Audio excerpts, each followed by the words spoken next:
Sound है longitudinal wave, right. याद रखिएगा कि लॉन्गिट्यूडनल वेव हर जगह बन सकती है, गैस में भी, सॉलिड में भी और लिक्विड में भी। लेकिन इसके अगेंस्ट ट्रांसवर्स वेव, इस एयर में ट्रांसवर्स वेव नहीं बन सकती, कभी भी बन ही नहीं सकती। ट्रांसवर्स वेव बनती है या तो किसी रस्सी जैसी चीज में, स्ट्रिंग में, जहां पार्टिकल फ्री हो वाइब्रेट करने के लिए परपेंडिकुलर टू मोशन, या बनती है लिक्विड की सरफेस पर। लिक्विड की सरफेस पर ट्रांसफर वेव बनती, जो आप सिंपल लहरें आपको दिखाई देती पानी के ऊपर। सॉलिड पर भी बन जाती हैं, सॉलिड पर भी ट्रांसवर्स वेव बन जाती हैं। फिर फिजिक्स का वही हिसाब है कि परफेक्ट कोई भी नहीं है, सारे के सारे सॉलिड सॉलिड नहीं है, उनमें सब में लिक्विड की प्रॉपर्टी है। जब अर्थक्वेक आता है तो हमारी ये अर्थ की सरफेस लिक्विड की तरह बिहेव करने लगती है। अगर कभी अर्थक्वेक का कोई वीडियो बन सका तो साफ पता लगता है कि एपी सेंटर से वो लहरें चलती हैं और फैलती चली जाती हैं, ठीक वैसे ही जैसे पानी के ऊपर आप पत्थर फेंके और वो फैलता चला जाता है उसकी लहरें। तो अर्थ की सरफेस भी उस समय एक लिक्विड की तरह बिहेव करने लगता है। एनीवे, ट्रांसवर्स वेव बनती हैं सरफेस पर, या तो लिक्विड की सरफेस पर या सॉलिड की सरफेस पर कुछ हद तक। तबला है और ड्रम है, ढोल है, ये सॉलिड है, इनकी मेम्ब्रेन। फिर वही बात है, सॉलिड तो कंप्लीटली सॉलिड तो है नहीं, लेकिन जब आप इस तबले के ऊपर चोट मारते हैं तो उसकी मेम्ब्रेन पर वो ट्रांसवर्स वेव बनती है, जिससे वो वाइब्रेट करता है। तो ट्रांसवर्स वेव की स्पीड किसी भी स्ट्रिंग में, स्ट्रिंग समझते हैं आप, स्ट्रिंग का मतलब रस्सी जैसा स्ट्रक्चर, कोई भी, वो तार भी हो सकता है पतला सा, सितार का तार, या हारमोनी और गिटार, या आपका वायलिन है, या पियानो, इन सब में स्ट्रिंग के वाइब्रेशन होते हैं। तो किसी भी स्ट्रिंग में स्पीड ऑफ ट्रांसवर्स वेव कितनी होती है?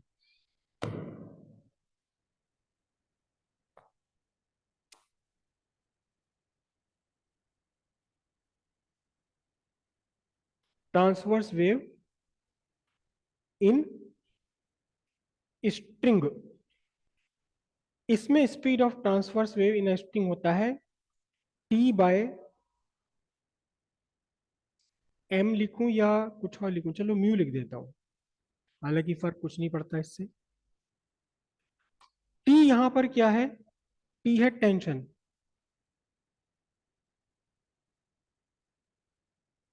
न्यूटन में। और ये म्यू क्या चीज है? म्यू है मास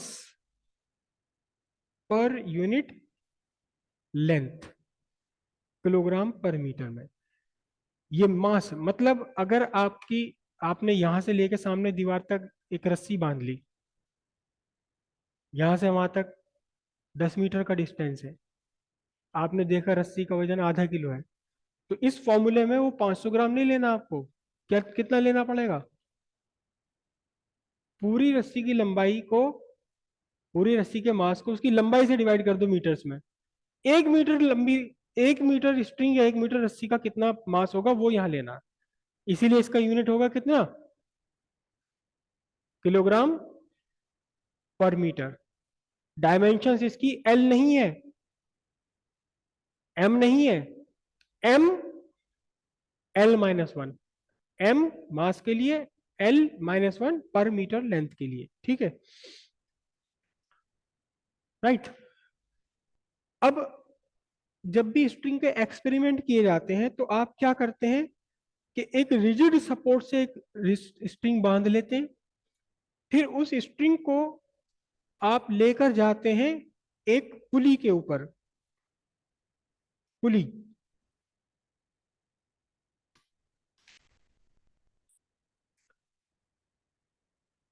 जो फ्रिक्शन लेस है और घूमने के लिए फ्री है, ये पुली हो गई, ठीक है। और इस पुली के ऊपर से फिर आप इस तार को पास करते हैं, और यहां आप इस तार में टेंशन क्रिएट करने के लिए, तनाव क्रिएट करने के लिए आप एक मास लगा देते हैं, कैपिटल एम, ठीक है। तो इस पर वेट काम करता है इसका, एम जी, टेंशन टी, ना ये ऊपर जा रहा ना नीचे जा रहा, तो इसका मतलब टेंशन टी कितना हो गया, mg हो गया।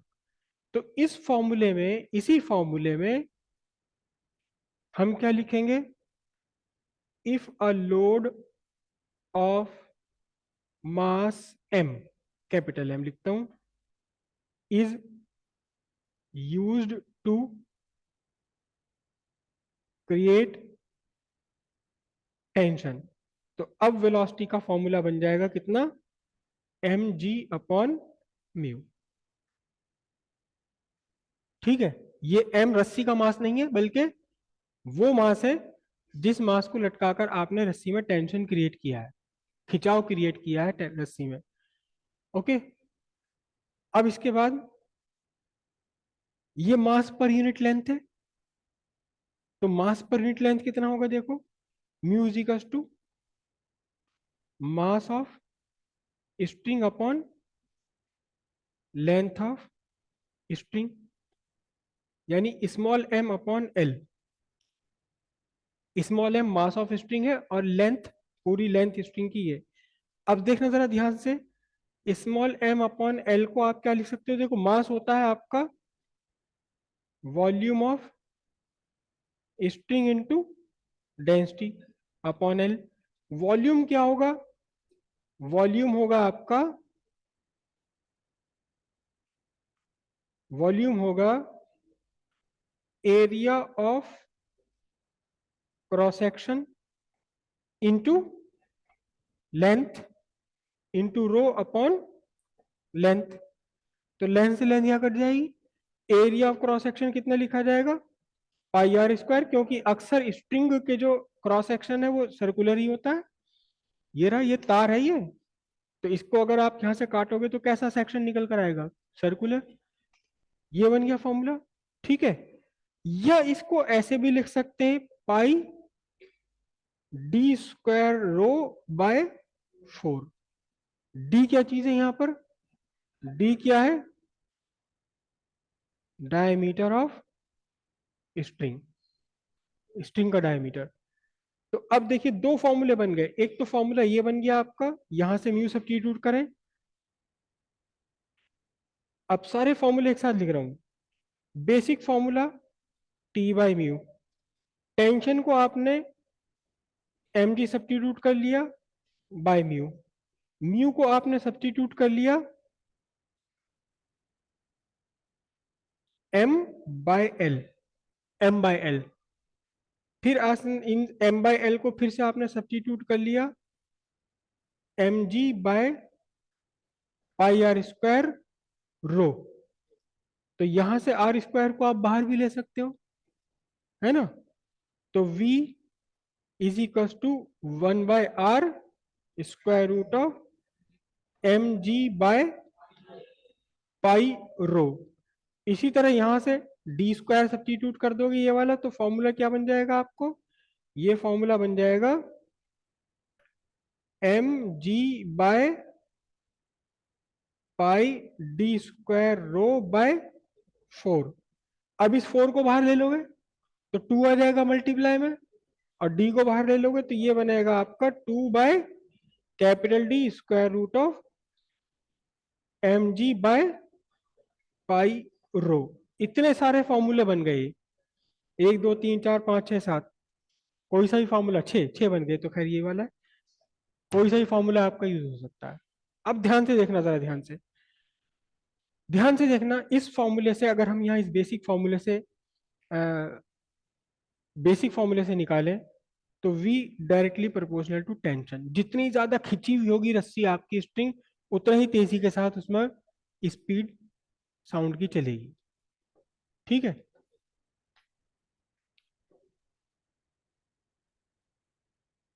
इसी फिर देखें। अच्छा, मतलब जितनी ज्यादा खिंची हुई होगी,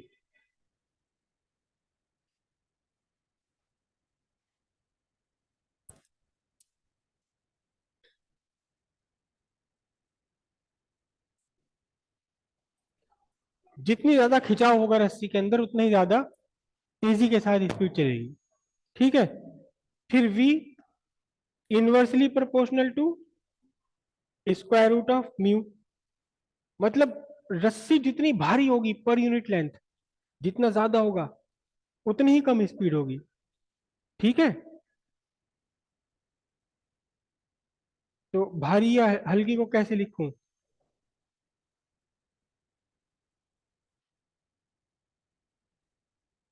lighter the string larger the speed, जितनी हल्की स्ट्रिंग होगी। फ्रीक्वेंसी भी डिपेंड करती है इसके ऊपर, फ्रीक्वेंसी भी डिपेंड करती है, इसीलिए आपको देखा होगा आपने जरूर कि वायलिन में कई सारी स्ट्रिंग्स होती हैं, हर एक स्ट्रिंग को दबाने पर अलग तरह की साउंड क्रिएट होती है। सितार है, सितार में सितार बजाते हुए कभी देखना कि एक हाथ वो चलता रहता है उनका, जब वो आगे पीछे करते हैं तो उससे डिस्टेंस चेंज होती है, डिस्टेंस का क्या इफेक्ट होता है ये आगे की बात है। लेकिन कभी देखना आप कि वो एक ही जगह रखे हुए कभी उंगलियों को खींच लेते हैं अपनी स्ट्रिंग को, तार को बहुत तगड़ा करके दबा लेते हैं, वो वहाँ टेंशन डिफरेंस चेंज कर रहे हैं, उससे स्पीड चेंज हो जाती है। फिर कुछ फ्रीक्वेंसी का भी हिसाब होता है उसके अंदर। ठीक है, अच्छा यहां से अगर आप देखें, यहां से एक बहुत बढ़िया कंक्लूजन निकलता है। यहां इसमें देखें अगर आप, तो रेडियस जितनी छोट पतली होगी, पतली स्ट्रिंग में स्पीड ऑफ साउंड ज्यादा होगी। तो velocity inversely proportional to radius, मतलब thinner the string larger is the speed. इसी को आप यहां से भी आप कोरिलेट कर सकते हो, डायमीटर छोटा होगा तो रेडियस भी छोटी होगी ना।